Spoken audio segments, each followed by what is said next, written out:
possible to advance some of the recommendations of the Institute of Medicine to look at the relationship between agriculture policy, the diet of the average American, and how we can reduce.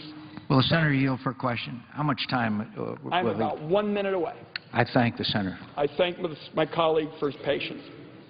So that last amendment, Madam President, would give us a chance to advance the recommendations of the Institute of Medicine. They have made a number of thoughtful proposals that I think are going to give us a chance to promote our national security and reduce obesity, and we certainly should pursue them through this Farm Bill. The last comment I'd make, Madam President, is I think Oregonians got it right, and I think we ought to be building on the work done by Senator Stabenow and Senator Roberts. This bill, at a crucial time in American history, can help us grow more jobs. It can help us improve the health of the people of our country without spending additional money. It is an opportunity to protect our treasured land and air and water. And finally, it is a lifeline for these rural communities that I've described as walking on an economic tightrope.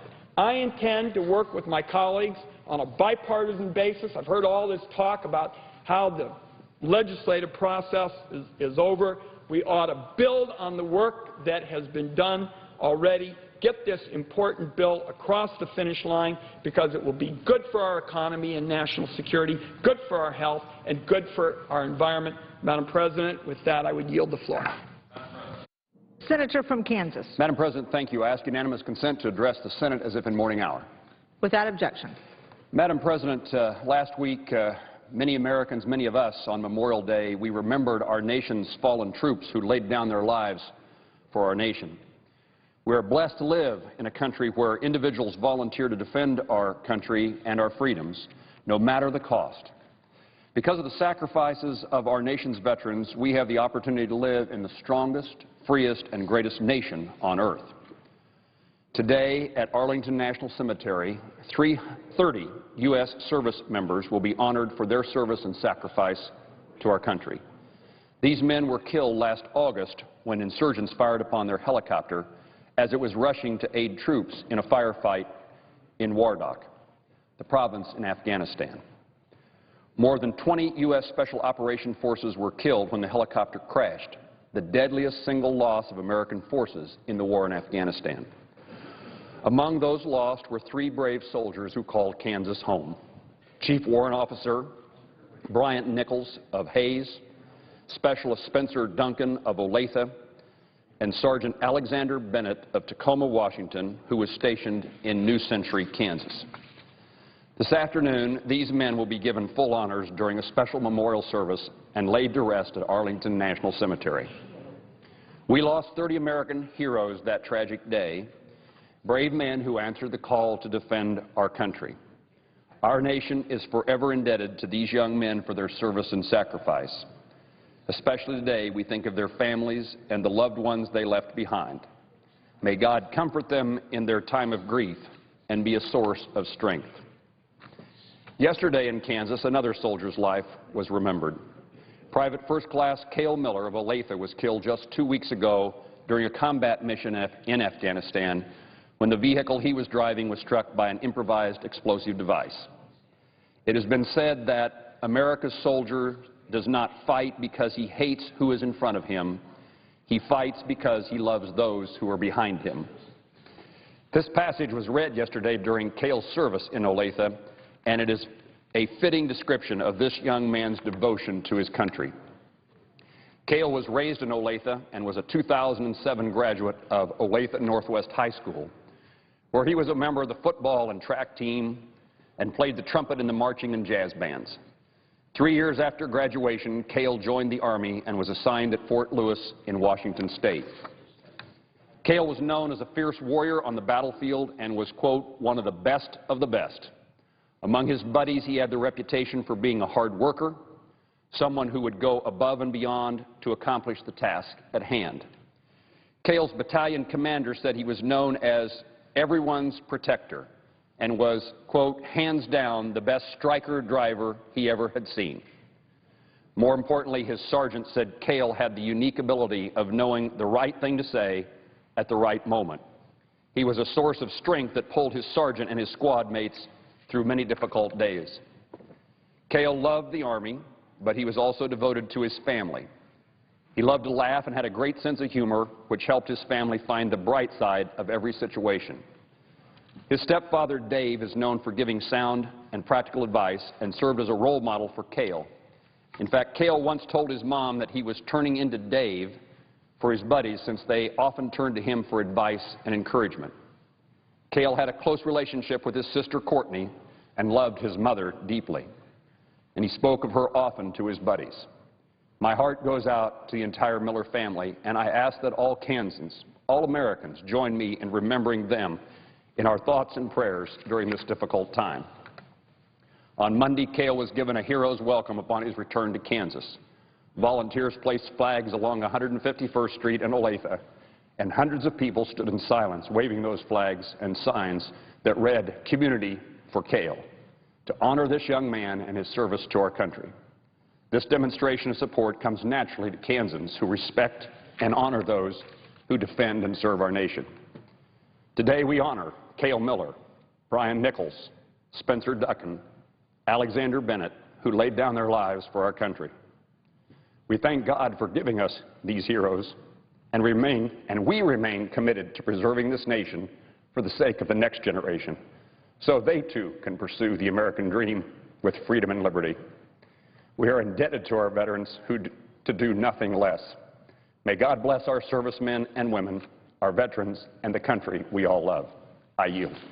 Madam President. The senator from Arizona. Madam President, we'd like to thank the senator from Kansas for a very moving tribute to those who have served and sacrificed, and I know the people of Kansas join him in expressing their gratitude for their service and sacrifice, and I thank the senator from Kansas for a very eloquent and moving statement. God bless.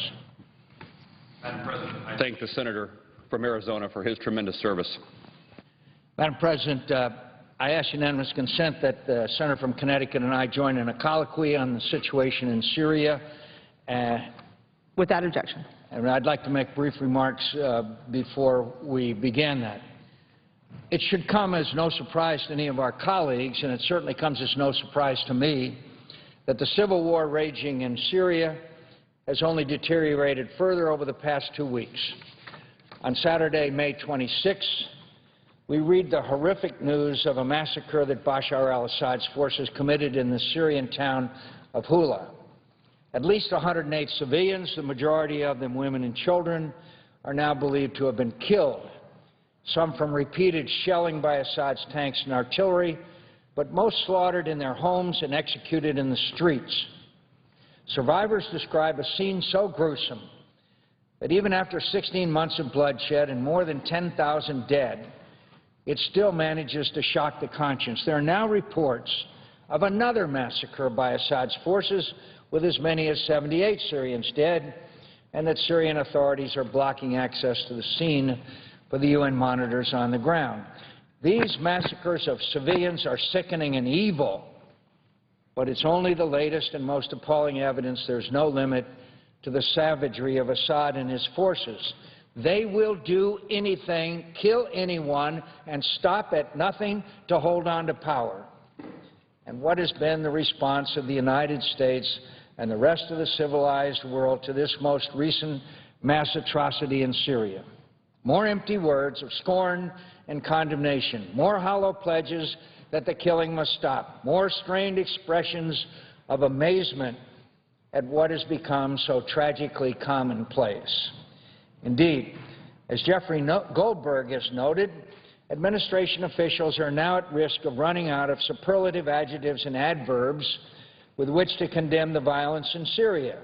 They've called it, quote, heinous, outrageous, unforgivable, breathtaking, disgraceful, and many other synonyms for the same. I don't know what else they can call it, and yet the killing goes on. The administration now appears to be so desperate that they're returning to old ideas that have already been tried and failed. Let me quote from a New York Times article that appeared on May 27th. Quote, in a new effort to halt more than a year of bloodshed in Syria, President Obama will push for the departure of President Bashar al-Assad under a proposal modeled on the transition in another strife-torn Arab country, Yemen. The success of the plan hinges on Russia, one of Mr. Assad's staunchest allies, which is strongly opposed to his removal. This is a case history repeating itself as farce. Trying to enlist Russia in a policy of regime change in Syria is exactly what the administration spent months doing earlier this year, and that approach was decisively rejected by Russia when it vetoed a toothless sanctions resolution in the UN Security Council in February. And how is this recycled policy working out? Well, last week a human rights organization disclosed that on May 26th, a Russian ship delivered the latest Russian supply of heavy weapons to the Assad regime in the port of Tartus. Last Friday, the Russian foreign minister issued a statement on the Hula massacre and blamed it on the opposition. President Putin, after blowing off a trip to Washington in favor of a visit to Europe, suggested that foreign powers were also to blame for the Hula massacre. He went on to reject further sanctions on the Assad regime and to deny that Russia is shipping any relevant weapons to Assad. Not to be outdone, the Russian foreign minister also last week described the situation in Syria this way, quote, it takes two to dance, although this seems less like a tango and more like a disco, where several dozens are taking part at once. You might think this alone would be enough to disabuse the administration of its insistence against all empirical evidence that Russia is the key to ending the violence in Syria.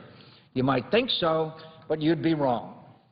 Asked last week whether he could envision some kind of military intervention in Syria without a UN Security Council resolution, which is subject to a Russian and Chinese veto, the Secretary of Defense said no, he cannot envision it. Similarly, the White House spokesman, Jay Carney, rejected the idea of providing weapons to the Syrian people to help them defend themselves, saying that would lead to, quote, get this, if we supplied weapons to the Syrian resistance, quote, it would lead to chaos and carnage, and that it would militarize the conflict. It would militarize the conflict after more than 10,000 slaughtered by Bashar Assad with Russian weapons, Iranians on the ground, that it would militarize the conflict. It's difficult even to muster a response to statements and actions such as these. U.S. policy in Syria now seems to be subject to the approval of Russian leaders who are arming Assad's forces and who believe that the slaughter of more than 10,000 people in Syria can be compared to a disco party. Meanwhile, the administration refuses even to provide weapons to Syrians who are struggling and dying in an unfair fight, all for fear of, quote, militarizing the conflict. If only the Russians and the Iranians and al-Qaeda shared that lofty sentiment. I pray that President Obama will finally realize what President Clinton came to understand during the Balkan Wars. President Clinton, who took military action to stop ethnic cleansing in Bosnia and did so in Kosovo without the UN Security Council mandate, ultimately understood that when regimes are willing to commit any atrocity to stay in power, diplomacy cannot succeed until the military balance of power changes on the ground. As long as Assad and his foreign supporters think they can win militarily, which they do, they will continue fighting and more Syrians will die. In short, military intervention of some kind is a prerequisite to the political resolution of the conflict that we all want to achieve. The question I would pose to my colleague from Connecticut and to the administration is this: how many more have to die? How many more have to die? How many more young women have to be raped? How many more young Syrians are going to be tortured and killed? How many more? How many more before we will act? How many more? And I would like to also ask, when will the President of the United States speak up in favor of these people who are fighting and dying for freedom? I thank my colleague from Connecticut for his continued involvement, who shared the same experiences that I have in refugee camps, meeting people who have been driven out of their homes, family members killed, tortured, young women raped, as a matter of policy and doctrine of the Assad's brutal forces. Madam President. Senator from Connecticut. Madam President, it's an honor to join in this colloquy with my friend from Arizona, though I obviously take no pleasure in it, because it's an outcry, a cri de coeur, a cry of the heart about the slaughter going on in Syria now, once again with a government killing its own people to maintain its own presence in power.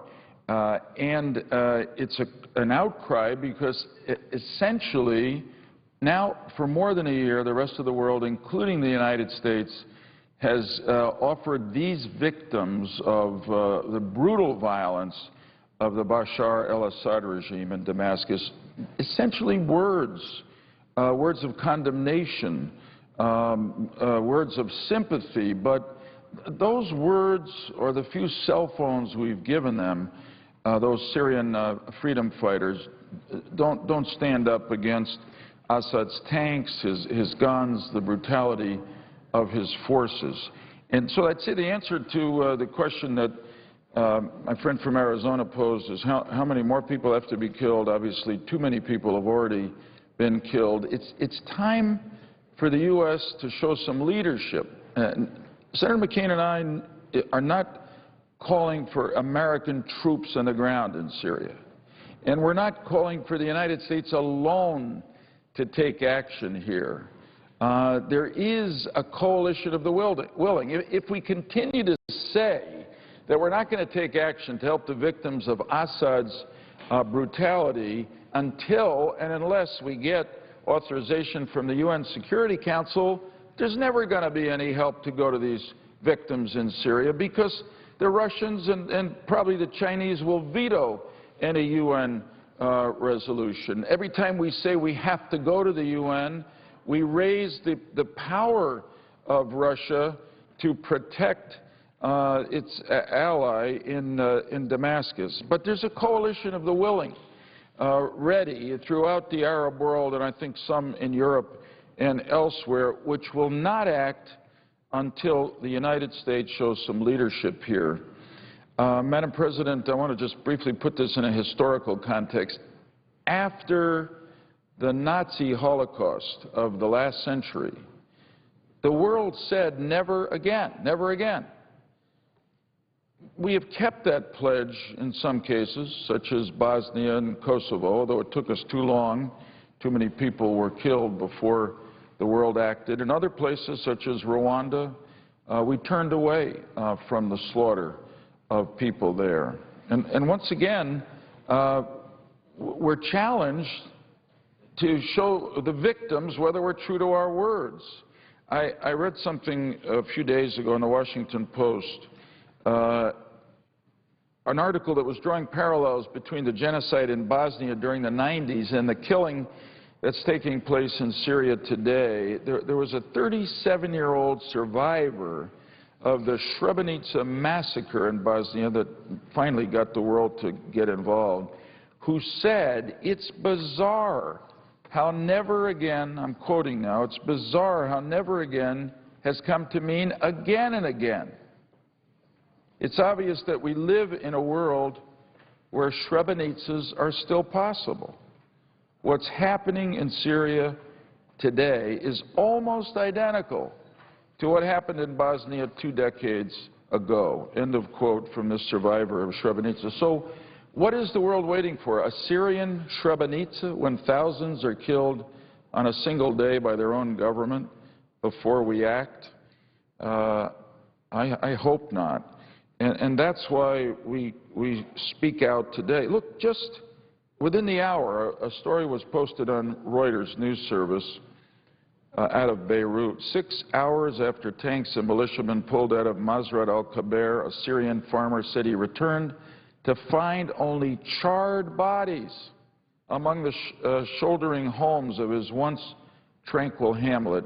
He's quoted as saying, "There was smoke rising from the buildings and a horrible smell of human flesh burning," said a man who told how he had watched Syrian government troops and Shabiha, these are the government-sponsored gangs, militias, gunmen, attack his village as he hid in his family olive grove. It was like a ghost town, he told the reporter. Senator McCain and I have been explicit for some period of time. We've been both to Turkey and Lebanon to talk to leaders of the opposition and people in the refugee camps. And they simply say to us as Americans, "You are our only hope." This is from a people whose government has been determined in its anti-American posture, the Assad government. And yet the people now turn to us, as people always do in a time of crisis around the world, and say, this is what America is about. America has a moral government that cares about people's right to life and liberty. And we will not be saved unless you get involved. I hope the latest events move our government to go beyond words to actions, and immediately. And again, Senator McCain and I have talked about actions we'd support.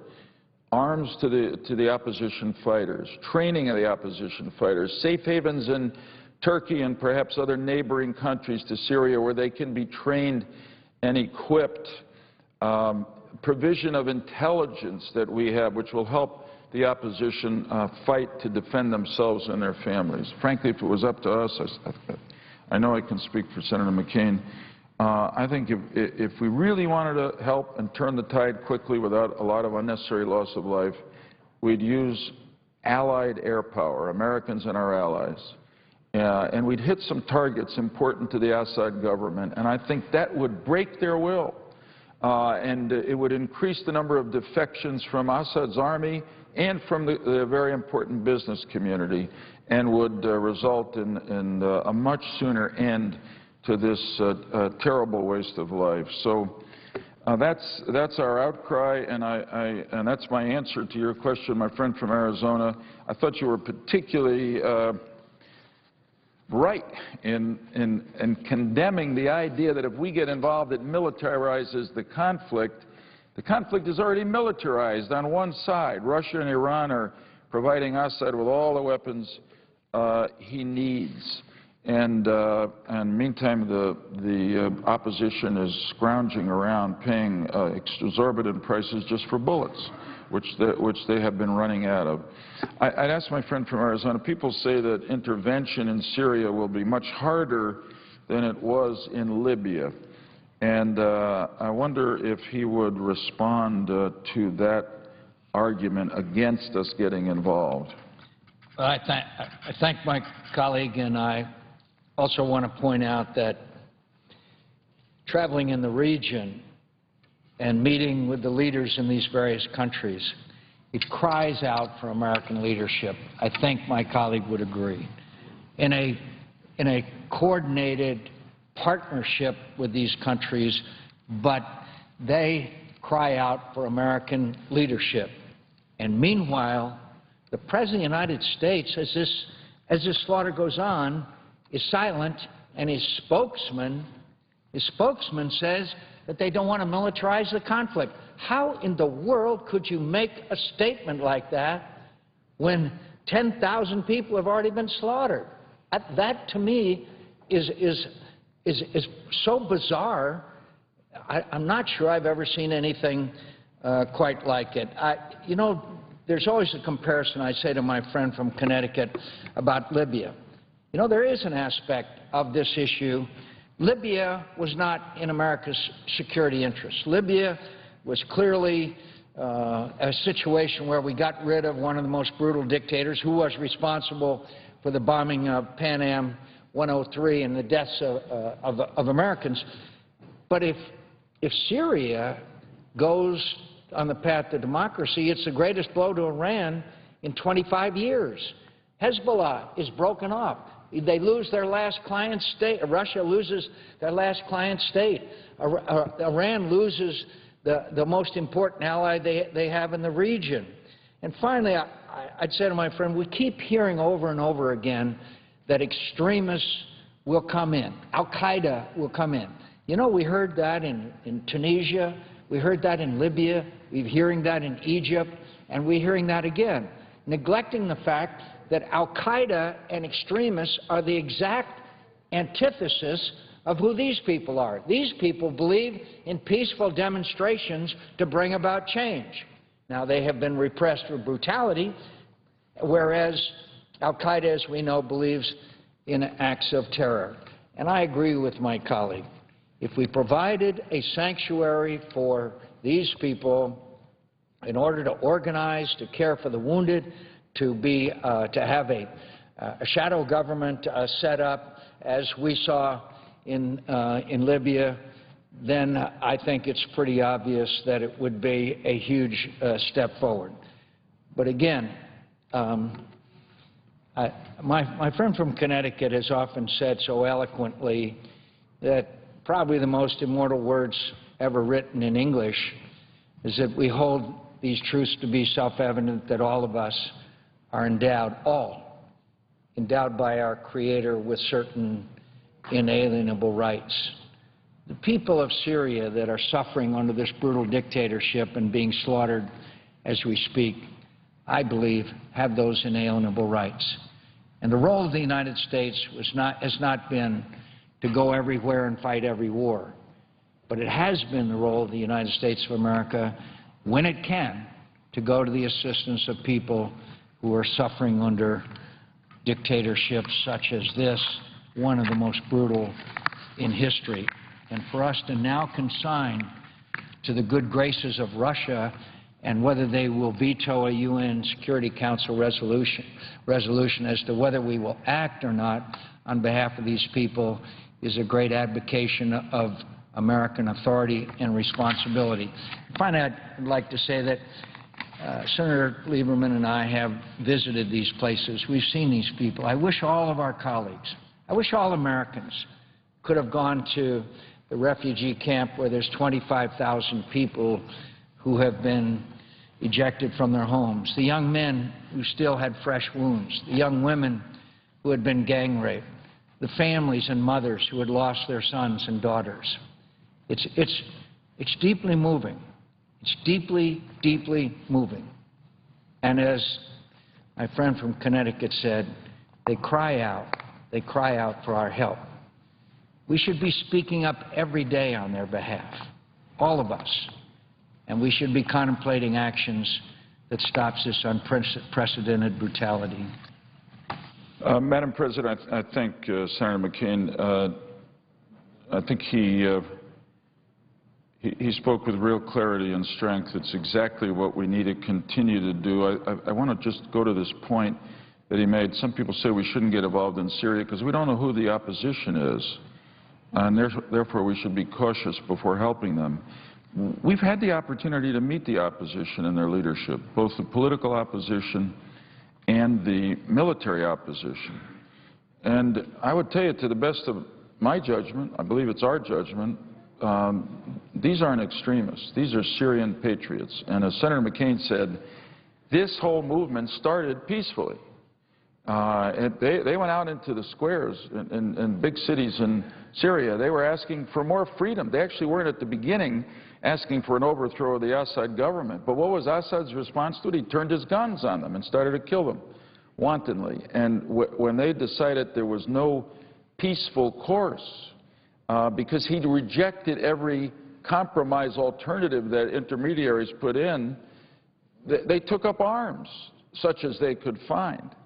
The danger here is not that the people who are the leaders of the opposition are extremists or terrorists. The danger is that the extremists and terrorists will take over this movement if we and the rest of the civilized world don't get involved. And the Syrian opposition will be sorely tempted to take their support because they have no alternative. We simply can't let that happen. I know that there's a lot going on in our country. I know people are worried about the economy, as we are, of course. But America's strength and credibility in the world has actually always been not only what we're about by our founding documents and our history, but what maintains our credibility and strength in the world, which is a foundation of our economic strength. And the longer we give words but no action in response to the murder and rape of victims in Syria, the lower our credibility is. And we can't afford that. And Senator McCain said, I just want to emphasize it, the main reason to get involved here is humanitarian. It's what America is about. It's about the protection of life and liberty. But it happens to be that this makes a lot of strategic sense, too, because the number one enemy we have in the world today is Iran. And if Assad goes down, Iran will suffer a grievous blow. Some people say, and some still say it, including high officials of our government, that it's not a question of whether Bashar al-Assad will fall, but when. I don't agree. Having been over there, talking to the opposition, watching what's happening, this is a profoundly unfair fight. Assad has most of the guns and systems, and the freedom fighters have very little. He'll keep doing this as long as he has to, and this battle will go on, this war will go on a long time with thousands and thousands and thousands of more innocent people killed, as they were earlier today in the Mazrat al-Kabir. So the facts cry out at us to take action. I hope and pray that we will. Senator McCain and I and others. Senator Rubio has an op-ed in the Wall Street Journal today that speaks to some of the points we've made, and others on both sides. I hope we'll continue to speak out until finally there will be action to save the lives of innocents. Madam President, I'd like to ask unanimous consent to include in the record a series of questions that opponents of our involvement raise and the answers that I would offer to those questions, arguing for our involvement with a coalition of the willing. Without objection. I thank the Chair and I yield the floor. Suggests the absence of a quorum. Clerk will call the roll. Mr. Akaka.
Senator from Rhode Island.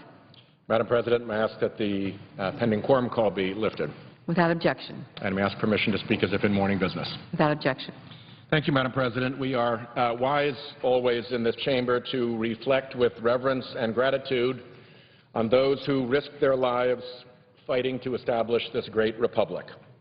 Today, I would like to recognize and celebrate the 240th anniversary of one of the earliest acts of defiance against the British Crown in our American struggle for independence.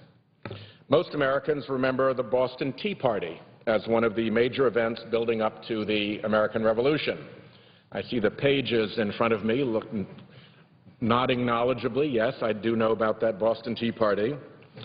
We learned that story of the spirited Bostonians, literally spirited Bostonians, I'm told, clambering onto the decks of the East India Company's ships and dumping those tea bags into Boston Harbor to protest British taxation without representation.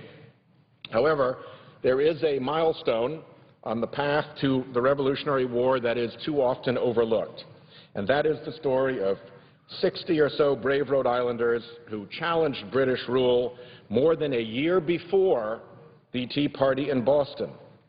Today I rise to honor those little-known heroes who risked their lives in defiance of oppression on one dark night in Rhode Island 240 years ago. In the years before the Revolutionary War, as tensions with the American colonies grew, King George III stationed revenue cutters, armed customs patrol vessels along the American coastline to prevent smuggling, enforce the payment of taxes, and impose the authority of the Crown. One of the most notorious of these ships was stationed in Rhode Island's Narragansett Bay, the HMS Gaspee, and her captain, Lieutenant William Duddingston, were known for destroying fishing vessels, seizing cargo, and flagging down ships only to harass, humiliate, and interrogate the colonials. Outraged by this egregious abuse of power, the merchants and shipmasters of Rhode Island flooded civil and military officials with complaints about the Gaspee, exhausting every diplomatic and legal means to stir the British Crown to regulate Duddingston's conduct. Not only did British officials ignore the Rhode Islanders' concerns, they responded with open hostility. Commander of the local British fleet, Admiral John Montagu, warned that anyone who dared attempt acts of resistance or retaliation against the Gaspee would be taken into custody and hanged as a pirate. Which brings us to June 9th, 1772, 240 years ago this week. Rhode Island ship captain Benjamin Lindsay was en route from Providence to Newport. Other way around, en route from Newport to Providence. He was sailing his ship, the Hannah. He was accosted and ordered to yield for inspection by the Gaspee. Captain Lindsay and his crew ignored that command, and they raced northward up Narragansett Bay, despite warning shots fired by the Gaspee. As the Gaspee gave chase, Captain Lindsay knew that his ship was lighter and drew less water, so he sped north toward Patuxent Cove, toward the shallow waters off Namquid Point. The Hannah shot over the shallows, but the heavier Gaspee grounded and stuck firm. The British ship and her crew were caught stranded in a falling tide and would need to wait many hours for a rising tide to free their hulking Gaspee. Spotting this irresistible opportunity, Captain Lindsay proceeded on his course to Providence and enlisted the help of John Brown, a respected merchant from one of the most prominent families in the city. The two men rallied a group of Rhode Island patriots at Sabin's Tavern in what is now the east side of Providence. Together, the group resolved to put an end to the Gaspee's reign over Rhode Island's waters. That night, the men, led by Captain Lindsay and Abraham Whipple, embarked in 8 longboats quietly down Narragansett Bay. They encircled the Gaspee and called on Lieutenant Duddingston to surrender his ship. Duddingston refused and ordered his men to fire upon anyone who tried to board. Refusing to yield to Duddingston's threats, the Rhode Islanders forced their way onto the Gaspee's deck, wounding Duddingston with a musket ball in the midst of this struggle. Right there, in the waters of Warwick, Rhode Island, the very first blood in the conflict that was to become the American Revolution was drawn. As the Patriots commandeered the ship, Brown ordered one of his Rhode Islanders, a physician named John Mauney, to head immediately to the ship's cabin with Duddingston to tend to his wound. In their moment of victory, Brown and his men showed mercy on a man loathed for his cruelty, a man who had threatened to open fire on them only moments before. Allowing the Gaspee's crew time to collect their belongings, Brown and Whipple took the captive Englishman back to shore before returning to the despised Gaspee to rid Narragansett Bay of her presence once and for all. They set her afire. The blaze spread to the ship's powder magazine, setting off explosions like fireworks, the resulting blast echoing across the bay as airborne fragments of the ship splashed down into the water. The site of this historic victory is now named Gaspee Point in honor of these audacious Rhode Islanders. So I come again to this floor to share this story and to commemorate the night of June 9, 1772, and the names of Benjamin Lindsay, John Brown, and Abraham Whipple, a man who went on to serve as a naval commander in the Revolutionary War. I do know that these events and the patriots whose efforts allowed for their success are not forgotten in my home state. Over the years, I've enjoyed marching in the annual Gaspee Days parade in Warwick, Rhode Island, as every year we recall the courage and zeal of these men who fired the first shots that drew the first blood in that great contest for the freedoms that we enjoy today. They set a precedent for future patriots to follow, including those in Boston who more than a year later would have their tea party. But don't forget, Madam President, as my home state prepares once again to celebrate the anniversary of the Gaspee incident, that Massachusetts colonials threw tea bags off the deck of their British ship. We blew ours up and shot its captain more than a year before. We're little in Rhode Island, Madam President, but as Lieutenant Duddingston discovered, we pack a punch. I thank the chair, I yield the floor, and I note the absence of a quorum. Clerk will call the roll. Mr. Akaka.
Senator from Indiana.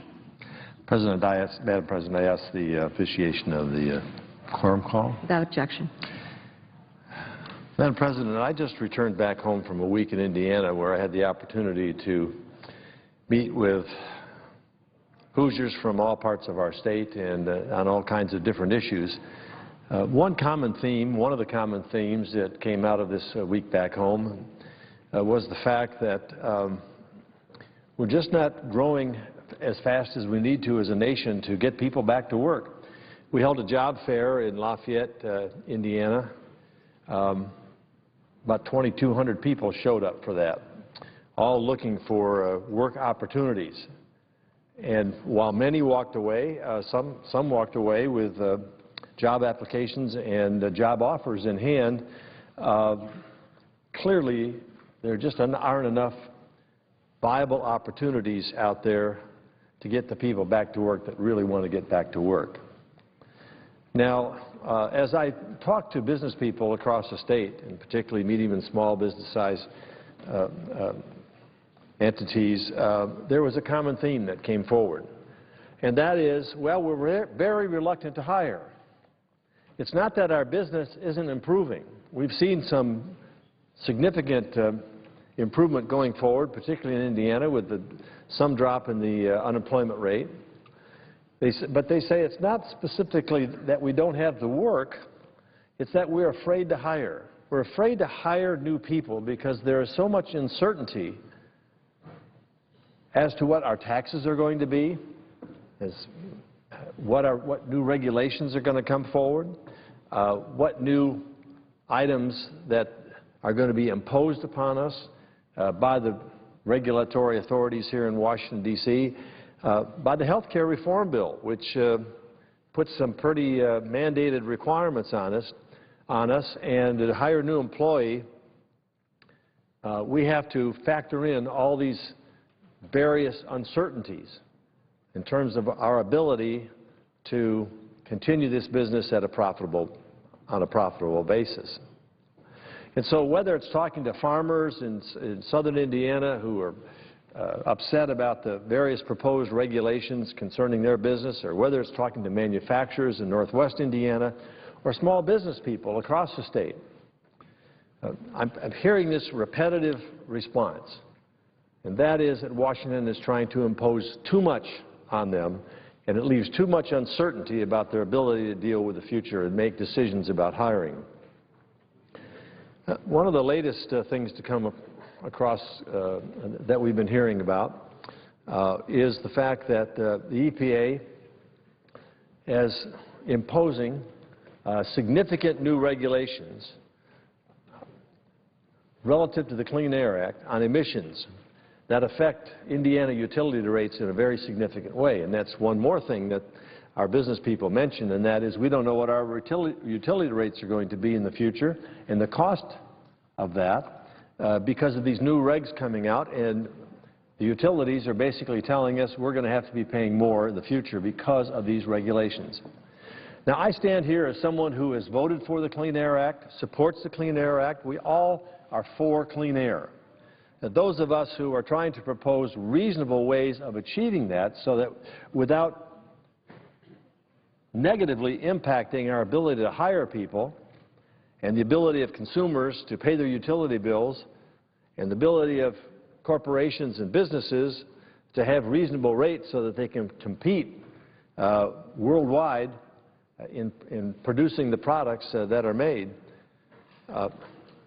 All they're asking for, they're not asking for a return to dirty skies. They're not asking for a return to dirty water. They want it, they're citizens of the United States. They breathe the same air as we all breathe.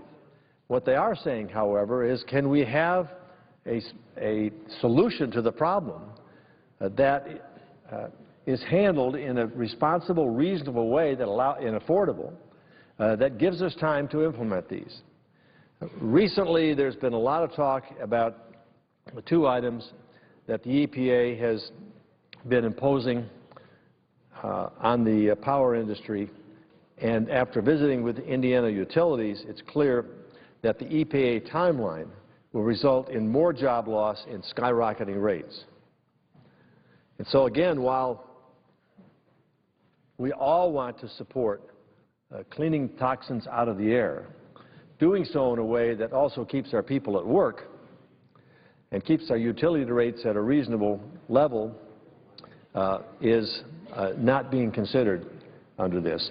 I've joined with a Democrat, Joe Manchin of West Virginia, to bring forward legislation that meets the standards and meets the goals, but does so in a way that gives those power-producing utilities the opportunity and time and cost opportunity to be able to accomplish that.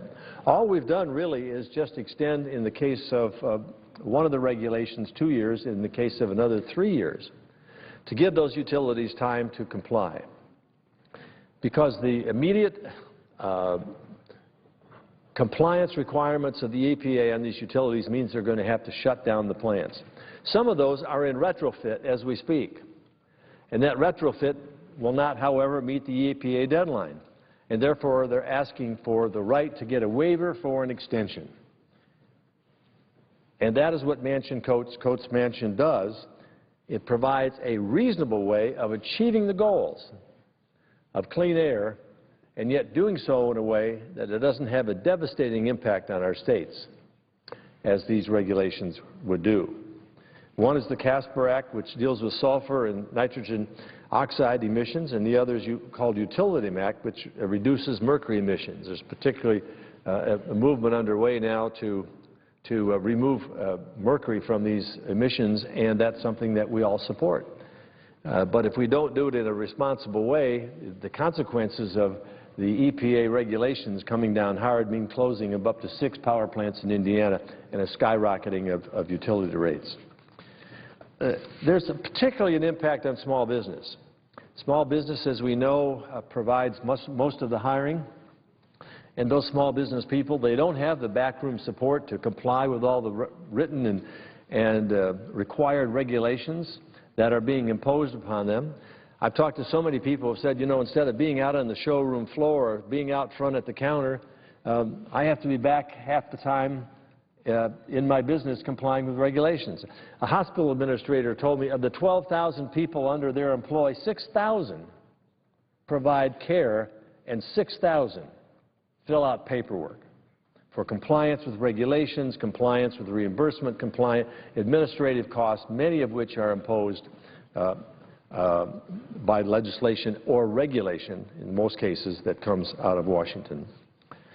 So as we look at opportunities here in the Senate to responsibly address some of these issues, it's always in this business tempting to politicize the process, and if someone doesn't immediately step up and salute the latest EPA regulation, you're harming people this, or you're denying people that, or your safety concerns, you're risking harm to people and so forth.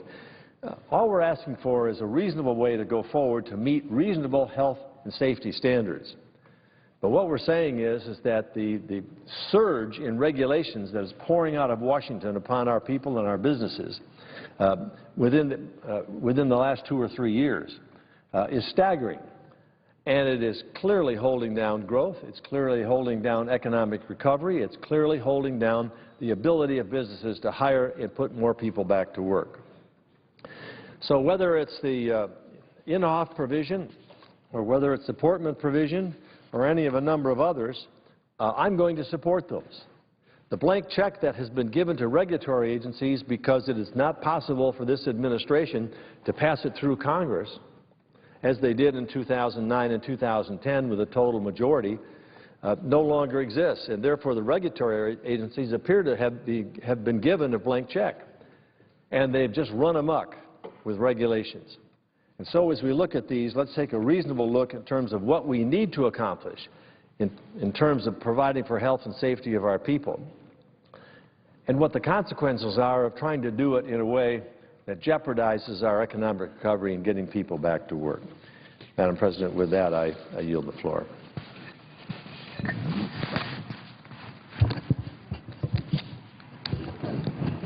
Madam President. Senator from Georgia.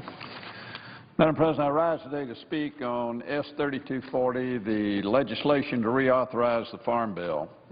As a former chairman and former ranking member of the Agriculture Committee here in the Senate, I recognize how difficult it is to combine all the diverse interests into legislation that meets the needs of all crops, regions, rural and urban communities that the Farm Bill impacts.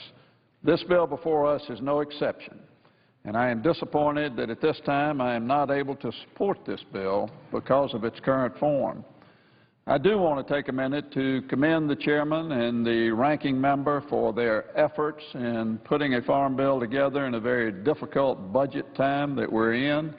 We all understand that agriculture has to pay its fair share of deficit reduction and, frankly, is going to be at the lead of the pack when it comes to participating in deficit reduction. We're one of the first agencies out of the box to make a commitment to do so. But that being said, it is my hope that at the end of the day I'm going to be able to support this bill as we complete the legislative process. But as of today, the bill is filled with inequities and is unbalanced. Now, contrary to statements made on this floor in the last several days, the bill under consideration seeks to place a one-size-fits-all policy on every region of the country. It works for some regions, but it does not work for other regions. Because distribution of benefits is skewed to one particular region, it fails a basic test of fairness that we all seek in legislation that moves through this chamber.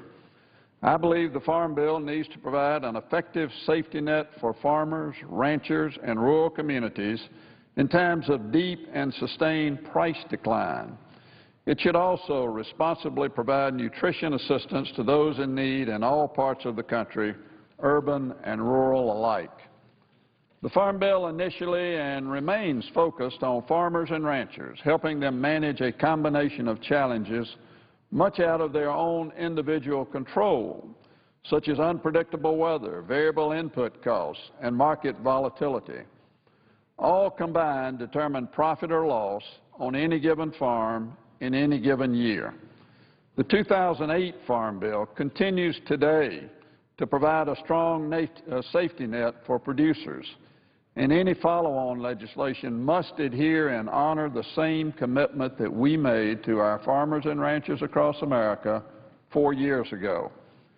At the same time, I believe the agriculture sector can contribute to deficit reduction, and the bill before us provides savings and mandatory spending programs.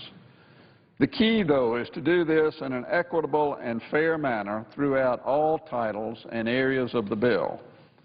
The nutrition benefits in this bill, which are already inflated by the President's failed stimulus package, are reduced by only 0.5%, while the commodity title is cut by roughly 15%.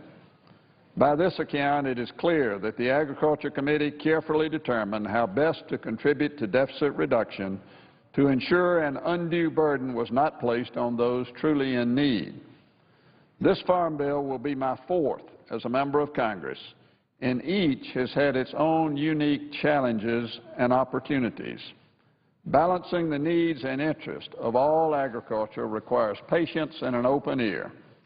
It is very important that we recognize the unique differences between commodities as well as different parts of the country. As agricultural markets become more complex, we must be mindful that a one-size-fits-all program no longer works for U.S. agriculture. Regions are much more diverse than they ever were, and we need to recognize this diversity by providing producers with different options that best match their cropping and growing decisions. My greatest concern with this bill is that the commodity title redistributes resources from one region to another, not based on market forces or cropping decisions, but based on how the underlying program, the Agriculture Risk Coverage Program, was designed. After deducting a share for deficit reduction, certain commodities receive more resources than others, and crops such as peanuts and rice are left without any safety net whatsoever. There are many reports illustrating the lopsidedness of this bill. Among the biggest losers in budget baseline are wheat, barley, grain sorghum, rice, cotton, and peanuts. We should not convince ourselves that this is not going to have an enormous negative consequence for many regions of the country. Put simply, by making the bill too rich for a few at the expense of many, it lacks balance. Some will say that planning shifts are responsible for much of the change in the budget baseline, and that's partly true. But it does not take away the injury that would be inflicted on regions of the country, nor does it tell the whole story. By squeezing all crops into a program specially designed for one or two crops, this bill will force many growers to switch to those crops in order to have an effective safety net. This is the very planning distortion caused by foreign policy that we seek to avoid in any farm bill. But there's another very serious problem with this bill. It's not going to be there when farmers really need it. Whether offered on an on-farm or area-wide basis, offering farmers a narrow 10% band of revenue protection will not provide a safety net if crop prices collapse, and we know they will. Under this bill, a farmer has an 11% deductible, then the next 10% of losses is covered.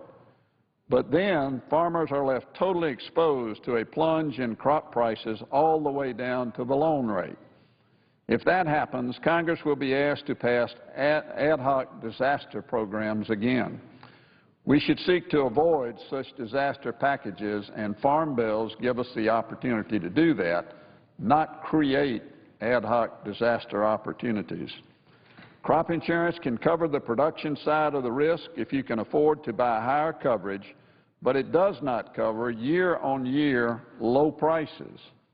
Even the 10% revenue band this bill does cover has problems, because the revenue guarantee is based on the previous 5 years' price and production.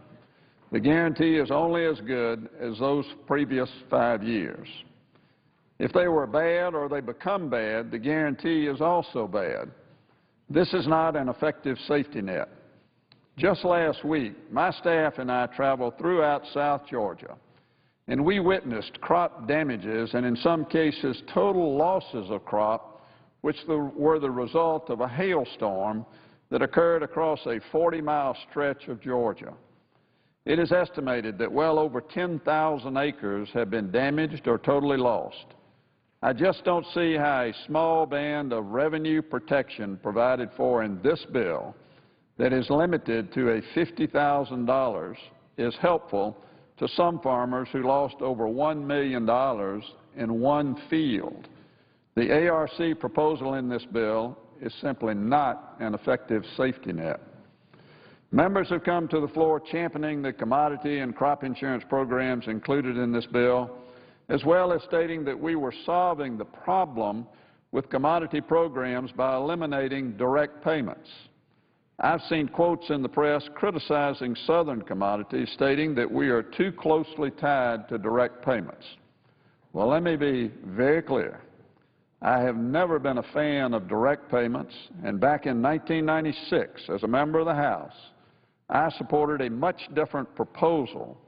And let me also state clearly that from my point of view, direct payments were always difficult to defend, and we needed to find a different way to provide a safety net while doing it in a fiscally responsible way. Southern growers have not asked for direct payments at any time during the current discussions. My criticism stems entirely from the fact that this farm bill shoehorns all producers into a one-size-fits-all policy.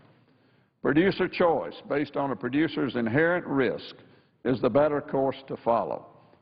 The University of Georgia's National Center for Peanut Competitiveness evaluated the ARC program, which is the fundamental safety net that's provided for in this farm bill, and they determined that it is of little utility to peanut producers. The center has a database of 22 representative farms spread throughout Oklahoma, New Mexico, Texas, Mississippi, Alabama, Georgia, Florida, South Carolina, North Carolina, and Virginia.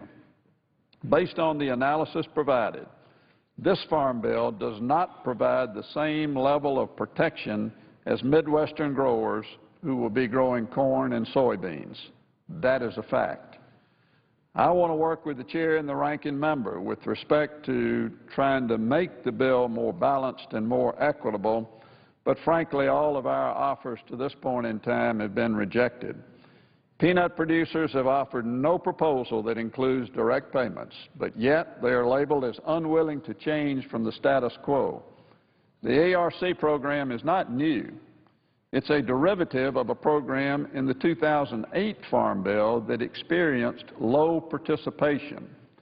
In fact, when producers had a choice, they chose something other than this type of program. In spite of all this, I should point out that this bill includes a new program for cotton that complies with our international commitments and will show our trading partners that we will abide by our international agreements. As chairman and ranking member of the Ag Committee, I committed to find a solution to the WTO Brazil case. I authored legislation in 2005 and again in 2008 that made significant changes in the cotton and export programs to bring us into compliance with our international commitments. We eliminated the Step 2 program. We reformed the cotton marketing loan program and reduced the cotton countercyclical program unilaterally and in good faith. We find ourselves again reforming the cotton safety net with what is called the Stacked Income Protection Plan for Users of Upland Cotton, or the STAX program. The program in this bill is a significant departure from what is available to other covered commodities and puts us down the path of resolving the WTO dispute with Brazil. My hope now is that our Brazilian friends engage in a real and meaningful way and we can put this issue behind us. At the end of the day, let us remember, the reason we are here is to represent the hard-working men and women who work the land each day to provide the highest quality of agricultural products in the world. I believe we have the opportunity to pass a bill that can be equal to their commitment in providing food, feed, and fiber that allows us to continue to be the greatest producer on the earth. Right now, this bill lacks the commitment and strength of those it was designed to support. I do not intend to impede the movement of a farm bill that, if prepared through an open amendment process, of which we have been assured at this point, and that it has the potential of providing for all of America. Farm bills are complex. They always consume a lot of floor time. But the farm policy is also very important. I look forward to the forthcoming debate over the next several days and weeks, and at the end of the day, to hopefully have a true, meaningful, and balanced farm bill that will provide producers an equitable opportunity of a safety net and at the same time to continue to provide the world with the safest, most productive, and highest quality agricultural products there is today. With that, Madam Chair, I yield. Madam Chair. Senator from North Dakota. Madam Chair, South Dakota. earlier today, Sorry. thank you, Madam Chair. Earlier today, the